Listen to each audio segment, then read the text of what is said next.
ya jenenge bisnis kan semua ada resikonya. Ya, ngomongnya kayak gitu. Lah ini resikonya duitnya bisa hilang. Nah kayak gitu. Tenane bro aku ngono. Iya tapi ini resikonya minim sekali. Nah ya wis lah aku tak wane-wane lah. Bulan keduanya itu nggak cair mas. Nggak cair. Itu kepala toko Angos 20 juta. Itu sebulan masih di PHP, kerja nggak kerja, ini nggak cair, nggak punya duit sama sekali ya pak. Gini banget ya hidupku, gini banget sih, salahku ki apa loh, salahku ki di mana gitu loh, kok nganggur kerjaan di PHP-in kayak gimana gitu pak, namanya orang nganggur minta rokok pun kayak sinis banget gitu loh, kok diblokir terus aku gitu, tokonya udah jadi diblokir. Udah jadi diblokir mungkin karena spam ini gitu. Udah alhamdulillah udah naik, udah omset udah sebulan 50 juta lah pak. 50 jutaan ya sebulan.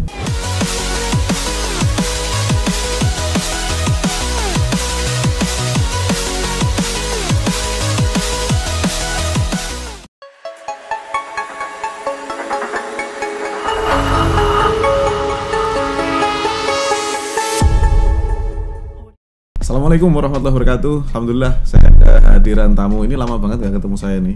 Irham, terima kasih udah ada di channel saya. Kita akan belajar dari sedikit pengalaman hidup ya. Karena Irham ini yang saya tahu dulu pernah ketemu saya belajar tentang online, bisnis online, dan ini kabarnya sekarang tokonya udah mulai bagus. Di mana sekarang tokonya? Aku di Lazada mas. Lazada ya. Omsetnya udah puluhan juta juga. Kita belajar sedikit ya, sekelumit tentang pengalamannya gitu. Sebetulnya Irham ini backgroundnya apa sih dulu? Lulus SMA langsung kerja di. Oh kerja di minimarket. Kerja di minimarket. Jadi kasir gitu? Enggak mas. Jadi pas lulus SMA tuh ibu tuh pengennya aku daftar polisi mas. Oh pengen daftar polisi? Ya sebenarnya daftar polisi. Nah aku kan gak suka polisi mas. Emang dari dulu emang gak suka polisi, emang gak cita-cita lah. Gak cita-cita? Nah, cita-citaku emang dari kecil dulu tuh pengusaha. Karena bapak saya kan pengusaha gitu loh. Jadi gak terikat waktu lah intinya gitu. Nah daftar polisi aku kan gak mau, tapi dipaksa gitu loh mas. Iya. Kamu tuh tinggi badannya. Oh iya. Lihat fisik ya. Lihat fisik. Tapi pantas kok jadi polisi pantas. Tapi aku nggak senang polisi mas. Senang ya. Nggak tahu kenapa tapi nggak suka polisi itu. Gitu ya. Nggak suka polisi. Tapi dipaksa terus ya wes lah. Maksudnya nggak suka jadi polisi gitu loh? Nggak suka jadi polisi. Nggak. Beda ya mas ya? Beda. Nggak suka polisi, ada polisi lewat kamu nggak suka gitu. Nggak suka jadi polisi. Nggak jadi polisi. Jadi dipaksa sama ibu ya wes lah, tak turutin lah ben ibu senangan ini gitu. Soalnya aku dipaksa terus karena kamu tinggi. Tapi aku tinggi tapi pernah daftar? Pernah mas. Oh ikut tes juga? Ikut tes juga. Tapi aku kan dulu nggak segede ini mas. Oh gitu. Kering lah. Cungkring. Kecil banget soalnya. Tinggi kecil lah. Bahkan tinggi tapi kan kecil bu. Mungkin bobotnya kan nggak kriteria polisi kan gitu. Ya gimana kamu bicaranya sebelum lulusan 2 bulan sebelum lulusan kamu latihan lari kayak apa, kayak yang penting bisa berat badannya bisa naik gitu mas. Berat badan bisa oke lah bu, aku tak coba wis aku dalam hatiku kan nurutin ibu ya. Nurutin ibu tapi aku nggak suka. Nah aku 2 bulan itu tak rutinin lari mas, lari makan telur ayam yang putih, telur kampung itu 3-5 kali. Itu aku lari terus dan alhamdulillah mas berat badan sih naik. Berat badan naik setelah lulus aku daftar polisi. Kebetulan di situ kan ada lowongan polisi itu Brimob mas. Brimob. Aku daftar di Semarang. Ya wes lah bu, aku tak daftar polisi nggak apa-apa. Itu masih daftar polisi ternyata tuh wah ribet banget. Wah, suratnya terus gini mas, spendel. Surat apa gak tahu, aku lupa aku. Jadi spendel kayak gini, surat-suratnya aja capek banget yang ngurusin. Ya dari desa ke kelurahan, kecamatan itu spendel kayak gini. Gitu ya. Itu pun kalau nggak ada surat satu aja itu nggak boleh. Jadi disiplin itu polisi. Lalu aku daftar di Ungaran. itu sendiri aku mas, panas sendiri yang jadi males banget ya mas. Cuman emang ya wis lah tak niati buat ibu, insya Allah kalau jadi nggak apa-apa, nggak jadi yo nggak apa-apa, alhamdulillah kan. Nah aku tes keungaran tes awal itu kan itu surat-surat itu surat-surat spendel gini. Alhamdulillah itu udah lolos. Setelah lolos itu lanjut ke Semarang. Ke Semarang, ke rumah sakit mana itu. Itu kedua kan tes kesehatan mas. Tes kesehatan. Nah sebelum tes kesehatan itu kan udah diumumin kalau tes untuk berkas-berkas itu kan lolos. Tapi aku nggak datang untuk pengumuman itu. Aku ngechat lewat teman. Pas lewat teman ngechat. Apa namanya tes kedua kan kesehatan tuh kapan ya? Hari ini, hari Kamis atau ini. Nah suruh bawa apa aja, nggak bawa apa-apa, yang penting kamu kesana jam 6 pagi. Nah gitu. Ya aku nggak bawa apa-apa dong mas, nggak bawa apa-apa, tes kesehatan di rumah sakit. Nah setelah udah upacara apel gitu loh mas, udah upacara apel siap semua kan, pakai pakaian bebas semua mas. Suruh ganti pakaian mas, suruh ganti pakaian tuh ternyata putih semua mas. Putih semua. Apa nasi putih? Pakaian, jadi kaos putih, celana putih, harus kayak gitu. Tapi kan aku gak dikasih tahu. Nggak bawa? Aku nggak bawa, aku gak dikasih tahu. Wah, aku gak dikasih tahu ya, berarti gue gitu sama temen gue itu. Nah, semua putih, lah aku nggak bawa apa-apa ya, aku nggak ini mas. Nggak ganti pakaian kan di situ semua mas. Terus gagalnya di situ? Enggak, gagalnya nggak di situ. Nah itu kan lucunya kan gini mas, pakai putih semua, aku pakai hitam sendiri mas, hitam sama hitam, pakai koloran. Itu ternyata keras banget polisi itu mas. Oh ya? Langsung, kenapa kamu nggak bawa seragam seperti teman-teman? Nggak tahu pak, nggak tahu, langsung dipukul sini mas. Oh ya? Langsung dipukulin. Tapi nggak keras sih, cuma gini doang. Suruh beli udah banyak yang jualan. Nah ya wis aku beli di situ kan, dalam hati kan nggak dikasih tahu kan, suek banget kan gitu. Sial banget kan, malu gitu loh mas, kayak nggak niat gitu loh. Nah aku gagalnya itu nggak ini mas, nggak bisa renang. Nggak bisa renang? Nggak bisa renang, lupa kalau latihan renang, nggak bisa renang di situ. Gitu. Di tes renang tuh terus kamu nggak jalan gitu? Nggak jalan, nggak bisa. Udah nyemplung belum? Belum. Belum ya? Belum. Tapi aku nggak bisa renang gitu sama pak polisi. Gitu ya? Ya wes. Dan lucunya kalau bener-bener niat polisi itu kan harus normal semua lah mas ya. Iya. Kok ada temen yang matanya nggak normal kok ikut polisi gitu. Gitu ya.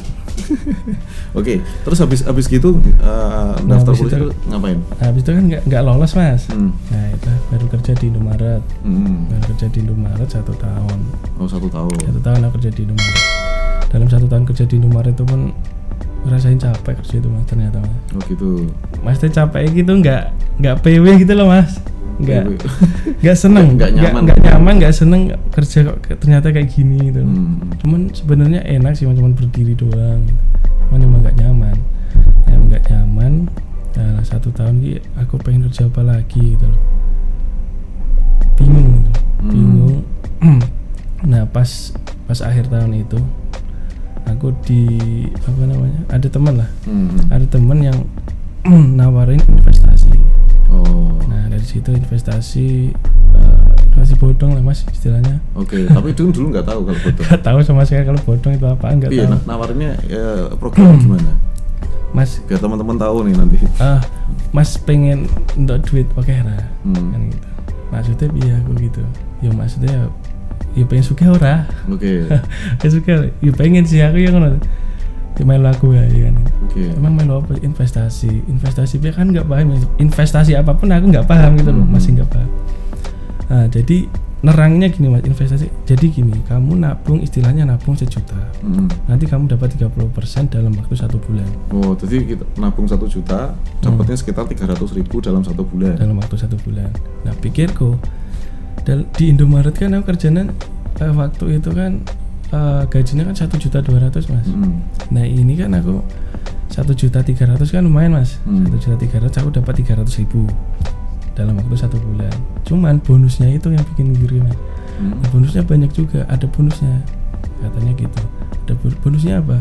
ya uang juga. Misalkan kamu nanti ada temanmu yang mau ikut, kamu dapat bonus segini. Wah, itu bosone nganu. Ya biasanya gitu kan, itu untuk memperhalus bahasa. Biasanya kalau kamu ngajak orang kan gitu.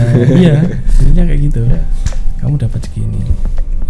Lah aku kan belum keluar di Indomaret. Aku nyoba dulu lah nabung 1 juta. Istilahnya nabung Mas dulu Mas. Oh iya. Istilahnya nabung. Kamu padahal itu ditransfer kemana uang itu? Itu transfernya lahiranku itu Mas. Random ya. Jadi nanti random. kita pakai program terus nanti muncul apa perintah transfer. Perintah transfer rekeningnya atas nama ini. Ke sini gitu kan. Lah besok beda lagi. Random gitu. Tapi ya wis lah aku tak mencoba sih. Mencoba sih. Itu 1 bulan aku dapat 1.300.000 cair Mas. Cair. Sak modalnya ya. Sak modalnya 1.300.000 sak modalnya cair. Nah, aku kan cerita sama kepala toko, sama karyawan juga. Nah, aku tuh bisnis kayak gini. Jadi aku nabung 1 juta, sebulan dapat 30% aku gitu. Lah kalau nabungnya lebih dari 1 juta, ya dikalikan 30% aja kan kayak gitu. Misal kamu nabung 5 juta ya tinggal dikalikan loh, 1.500.000 kan kayak gitu. Ya. Dapat 1,5 juta. Nah, kebetulan kepala toko ini kayaknya tertarik gitu loh Mas.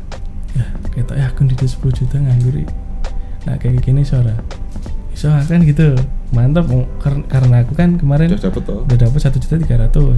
10 juta.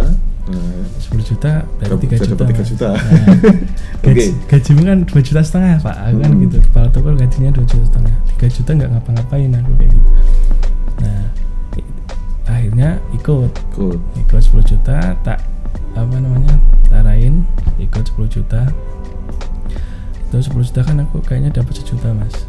Oh, dapat bonus 1 juta. Nah, bonus 1 juta kan aku seneng Mas. Tapi uang 10 juta itu enggak di kamu toh? Enggak, langsung transfer. Langsung ada perintah transfer kemana-mana kan gitu. Dan 10 juta pun ternyata dibagi-bagi Mas. Bagi-bagi. Jadi enggak satu rekening enggak, bagi-bagi. Ya kan sistemnya kan community kan. Ya. Udah gitu. Iya, saya dulu pernah rame community. Benar. Nah, itu transfernya banyak. Jadi dibagi-bagi, ada yang 1 juta, ada 2 juta, 5 juta, totalnya 10 juta. Nah, udah bikin akun, udah transfer. Itu pun transfernya dia sendiri. Nah, sebulan berjalan dia dapat 13 juta sama modalnya. Sebulan dapat 13 juta. Oh, udah dapat. Nah, aku dapat 1.300.000 karena kan bonusnya 1 juta. Oh iya. Yang punya aku sendiri kan 300 tadi Mas. Total profitnya 1.300.000. Nah, pikirku dari situ aku mau keluar Mas. Sekarang kan gajiku 1.200.000 Mas. Enak ini dapat duit. Iya. Gampang ya. Bonus kan 1 juta. 1 juta aku sendiri pun modalnya 1 juta dan 1.300.000 guys. Berarti di rumah aja nggak apa-apa ya. Jadi aku fokus investasi inilah. Misal nanti ada orang yang mau ikut kan lumayan. Nah kayak gitu. 10 juta dapat. Nah, kepala toko ini nambah lagi 10 juta. Nambah lagi. Duitnya diputar lagi ya. Betul ya. Nah, dari situ kan aku nggak tahu kenapa kan tak pelajari Mas. Ini resikonya apa sih sebenarnya kan gitu sama yang ngajak aku tadi, temanku yang ngajak aku tadi. Ini bro resikonya bawa mau ke sana kan gitu ya. Baru ngomong di situ Mas. Ini jenenge bisnis kan semua ada resikonya. Ya, ngomongnya kayak gitu. Nah, ini resikonya duitnya bisa hilang. Nah, kayak gitu. Tenang nih bro aku ngomong. Iya, tapi ini resikonya minim sekali. Nah, ya wis lah aku tak wane-wane lah. Aku beranikan. Ya wis, aku tak ngomong karo kepala tokoku. Pak, tapi ki resikonya ini Pak. Duitnya bisa hilang. Tenane Al. Yo, ya emang hilang. Tapi ya Pak aku enggak apa-apa lah. Kepala tokonya gitu. Aku nambah 10 juta lagi. Jadi total kan nambah 20 juta. Nambah 20 juta pikir gue seneng Mas. Aku kan dapat 2 juta ya Mas. Tambah seneng loh. Nganggur di rumah ada. Habis itu aku langsung keluar dari Indomaret. Keluar. Nah, bulan keduanya itu nggak cair Mas. Nggak cair. Itu kepala toko angus. Angus 20 juta. Itu pun 20 juta itu pun ini Mas. Gak enak dong kamu. Gak enak banget ya Mas. Udah deket sama kepala toko. Tapi untungnya kan aku udah bilang kayak gitu tadi. Tapi kan masih gak enak banget Pak. Ya iyalah, namanya duit orang. duit orang 20 juta karena kita nggak pakai lagi gitu. kita nggak mending kita pakai Pak ya. Iya, uangnya nggak tahu kemana. kita nggak pakai. Pikir gue takutnya kalau dia mikirnya kalau aku yang pakai gitu loh. Tak jelasin semua, tak jelasin Pak, uangnya nggak tak bawa. Jadi kamu kan tahu sendiri transfernya ke sini. Nah saiki giliran kita butuh GH dulu bahasanya. Iya. GH apa PH apa GH gitu Pak. Iya. Ya GH lah. Good health. Yang pernah main tahu nih. Jatah penarikan. Itu jatah penarikan nggak bisa ini Pak. Nggak ada apa namanya? Iya, nggak ada yang dapat jodohnya gitu loh. Iya, biasanya kan dapat jodohnya terus gitu, yang transfer ini nanti kasih jam waktunya berapa jam gitu. Itu nggak dapat. Itu sebulan masih di PHP dari temanku, katanya ini baru maintenance. Nah, maintenance bener Pak. Aku sampai hafal kayak gitu tuh. Maintenance sebulan 2 bulan, wah nggak cair. Aku bingung di situ Pak. Akhirnya aku harus nanggung 20 juta gimana, kerja nggak kerja, ini nggak cair. Nggak punya duit dong? Sama sekali ya Pak. Terus itu minta ganti nggak? Duit itu kan cuman yang tadi cair 2 juta 300 itu kan udah tak buat apa lah, kan udah habis lah. Soalnya kan pikirannya besok dapat. Bulan itu dapat lagi, itu udah habis, masih bingung. Itu ke rumah terus Pak, aku tuh nggak enak sebenarnya sama jenengan gitu. Tapi kan tahu sendiri ini uangnya nggak tak pakai, emang sistemnya lagi kayak gini. Nah itu ngotot Pak, nggak mau tahu. Yang penting ini kamu harus ganti. Aku bingung di situ. Ibu sama bapakku kan jadi tahu kan aku malah jadi nggak enak gitu Pak. Nah, bapak ibu bingung juga, ini duit 20 juta dari mana kan kayak gitu. Orangnya kesini terus, Pak ini sing meh bo ambil iki apa nih, aku nggak punya apa-apa gitu, nggak punya apa-apa, aku uang 1.000 pun nggak punya, meh bo ambil apa, segini aja Pak aku. Nanti kalau aku udah kerja nanti tak ganti, tapi nggak langsung 10 juta 20 juta, tak cicil lah gitu. Entah itu sebulan 500 atau 1 juta, yang penting aku ada niat baik untuk mengganti uang jenengan. Nah dari situ ya wes nggak apa-apa, untungnya agak enak gitu Pak. Agak enak. Nah itu selang 50 itu kan setelah itu kan aku nganggur Pak. Nganggur dan nggak punya kerjaan sama sekali, bingung mau ngapain, mau kerja apa. Setelah itu baru pengen kelamar kerja di pabrik Pak. Nah saat itu ketemulah sama ini, ketemu sama cewek. Nah ketemu sama cewek ini, aku di situ jadi pengen kerja, tapi pas kenal cewek ini ketemuan lah di Salatiga. Dia orang Bandung, terus ketemuan di Salatiga. Intinya suka sama suka lah, saling suka, kita pacaran lah istilahnya gitu. Sebulan chattingan terus ketemu, kita pacaran, terus dia balik ke Bandung. Aku di sini di Salatiga kan posisi nganggur Pak.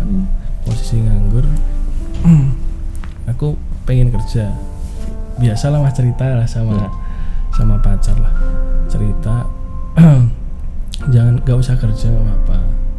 Nah, terus aku gimana kan kayak gitu, posisi aku nganggur kayak kerja nggak punya apa-apa, nggak bisa makan, gimana kayak gitu. Nggak apa-apa, pokoknya kamu nggak usah kerja, nanti kamu kerja di Bandung, kamu kuliah di sini tak bayarin semua, nanti kamu di sini tak siapin ruko, kamu jaga ruko di sini sambil kuliah. Nah aku kan gitu adem. Oh oke lah, kapan? Bulan depan, misal bulan depan. Jadi kamu nggak usah kerja kan percuma kalau sebulan nanti keluar. Nah ngomongnya kayak gitu. Nah setelah sebulan berjalan, nggak ada kabar, cuman dia mundur lagi dengan alasannya dia lah. Ini belum siap, nanti bulan depan lagi ya, kayak gitu terus dalam waktu 1 tahun Pak. Jadi aku kan nggak ngapa-ngapain di rumah, mau ngapain gitu loh, bingung sendiri. Cuma cuman nggak kerja kan, dia ngomong kamu nggak kerja apa-apa, nanti tak kasih uang per bulan nih, kasih uang per bulan 600 sampai 500 kayak gitu. Itu sampai HP ku Android tak jual karena nggak punya uang, tak ganti HP Nokia yang tulalit itu. Nokia tulalit cuman ya komunikasiin cuman lewat telepon itu doang. Jadi aku tuh pagi telepon dia, siang telepon dia, malam telepon dia, gitu terus setiap harinya. Kan bosen Pak, istilahnya kayak nggak ada kepastian kapan lah aku kerja di sana, aku kuliah di sana, kita kok enak banget hidup kayak gitu Pak. Ternyata kok di situ di PHP-in dia terus. Nah itu lucunya gini Pak, pernah ngasih aku HP Pak, tablet itu waktu itu, tablet gede itu. Ya udah kamu tak kasih tablet biar bisa apalah biar enak lah istilahnya, enak masa pakai HP Nokia tulalit ya wes terserah kamu, karena aku nggak maksakan gitu. Sebenarnya artinya senang sih dikasih HP kan gitu. Orang nganggur kan dikasih HP ya wes, dikasih HP kok ternyata sebulan kok dibalikin lagi, diambil lagi. Oh gitu. Ya tolong ini aku lagi butuh apa namanya tabletnya, pengen tak ambil sih nggak apa-apa, tak pinjam dulu ya. Ya wes apa sih, orang dia yang ngasih kan gitu Pak. Ya wes kasih ke dia. Oh kirim. Tak kirim ke dia. Setahun itu ya gitu terus Pak.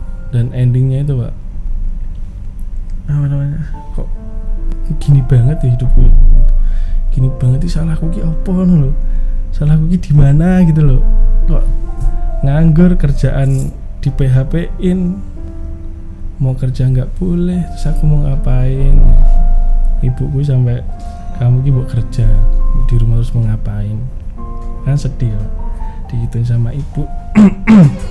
Teman-teman pun ya ada apa namanya, kayak gimana gitu Pak, namanya orang nganggur minta rokok pun kayak sinis banget gitu loh. Kayak sinis banget.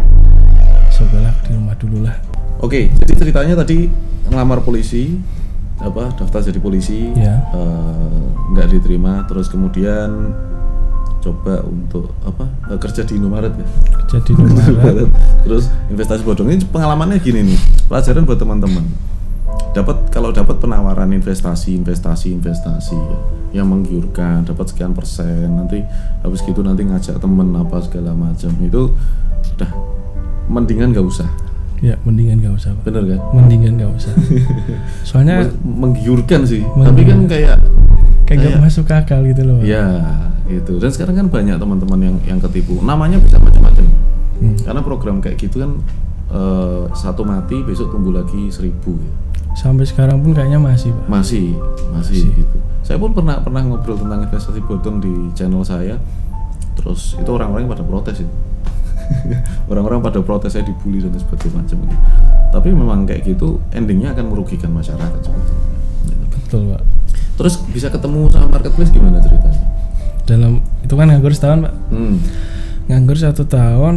Nah itu aku ketemulah marketplace online Pak. Online tuh kayak ada iklan gitu, marketplace gitu, kayak Tokopedia, Shopee. Dulu yang aku kenal Tokopedia sama Shopee. Nah aku mikir apa nyoba ini ya kayak gitu, tak pelajari tapi kan nggak punya barang Mas, bingungnya di awal kan gitu, nggak punya barang apa bisa jualan di sini ya. Tak pelajari, di YouTube kan banyak Mas. Nah, di YouTube banyak, tak pelajari, nggak punya produk tapi bisa jualan di sini. Dropship ternyata banyak dropship. Ternyata dropship itu nggak harus punya barang, jadi ngambil kayak supplier, dijual lagi di situ. Nah tak praktekin lah di situ. Tapi pertama itu spam Mas. Mainnya spam. Jadi satu toko itu bisa langsung 100 produk, 200 produk sampai 5. Dulu di Shopee itu sempat 10.000 produk Mas. Bisa 10.000 produk langsung diupload. Nah pikirku tuh kalau satu toko ada 5 penjualan lah, dalam 10.000 produk kan mesti ada yang beli. Pikirku kan dulu gitu, dalam 10.000 produk kan mesti ada yang beli. Nah aku bikinlah toko banyak, ratusan tak kasih produk beda-beda sih Mas. Kayak produk, ada produk bayi, ada produk yang kayak helm gitu, jam tangan lengkap. Itu pertama di Tokopedia sama Shopee bareng. Tokopedia sama Shopee, pikirku kan satu toko, dalam satu toko 10.000 produk kan mesti ada yang beli.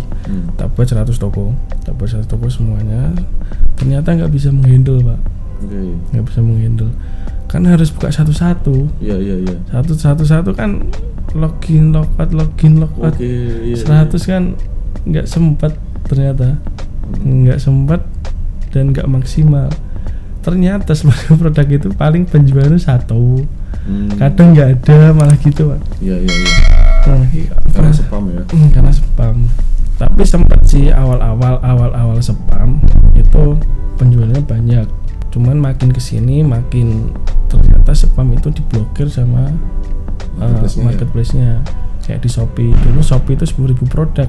Sekarang mungkin 5.000 produk. Dulu itu 10.000 produk langsung bisa. Sekarang ada tahap-tahapnya, harus star seller dulu. Nah kayak gitu. Kalau dulu langsung 10.000 produk bisa. Kok diblokir terus ya gitu. Tokonya udah jadi diblokir. Mungkin karena spam ini gitu. Karena itu kan ada laporan produk duplikat. Nah, produk duplikat. Oh, mungkin ini spam, ya wis lah. Mungkin dengan cara yang lain ya gitu, Pak. Cara yang lain belajar ya ketemulah pola gitu. Ketemu pola, optimasi nggak harus spam. Jadi ternyata satu toko itu lebih maksimal daripada 100 toko. Dengan semua dirapikan. Kalau spam itu kan asal upload, Pak. Asal upload, jadi sebenarnya cepat. Jadi nggak ada bedanya dari foto dan supplier sama toko kita tuh nggak ada bedanya. Nah kalau optimasi itu kan kita optimasi dulu barangnya, ini produknya bagus, terjualnya banyak atau gimana gitu, tokonya bagus juga.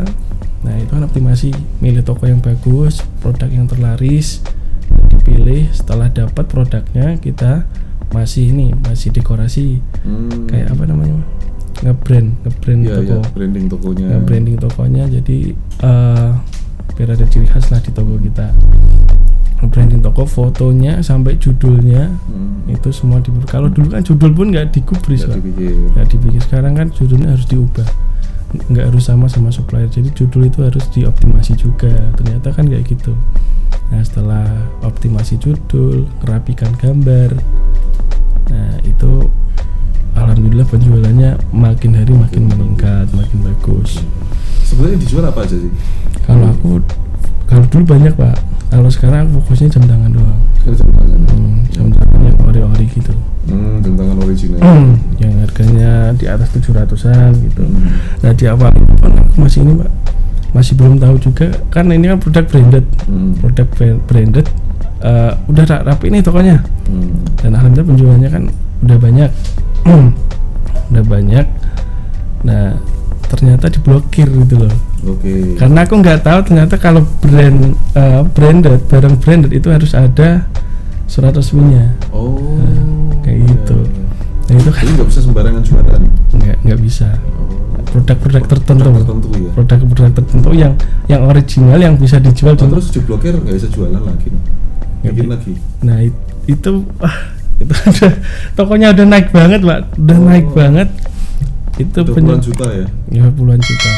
Sehari itu 1-3. Karena kan branded 1-3 itu lumayan. Nah aku gini banget tuh. Udah tak rapiin. Udah penjualnya udah banyak, penghasilan udah banyak, malah diblokir. Nah, aku ya bikin lagi lah, Pak. Tapi dalam bikin lagi itu kan prosesnya galau dulu, Pak. Gitu ya? Galau dulu lah, udah pusing-pusing, udah dirapiin, udah capek-capek, malah diblokir kan sakit hati ya.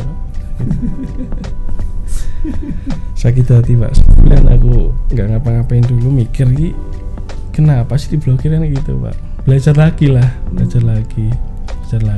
kenapa diblokir. Oh ternyata branded itu harus yang produknya ini, dan ternyata itu tak cari info itu bener, Pak. Jadi produk ini nggak boleh, produk ini nggak boleh. Jadi yang boleh ini tuh kelihatan. Sekarang jadi tahu ya sekarang jadi tahu.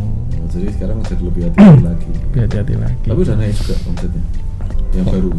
Udah alhamdulillah udah naik, udah omset udah sebulan 50 juta lah Pak. 50 jutaan sebulan. Sebulan 50 juta. Lumayan itu. Masih baru Pak. Mau baru ya ini ya?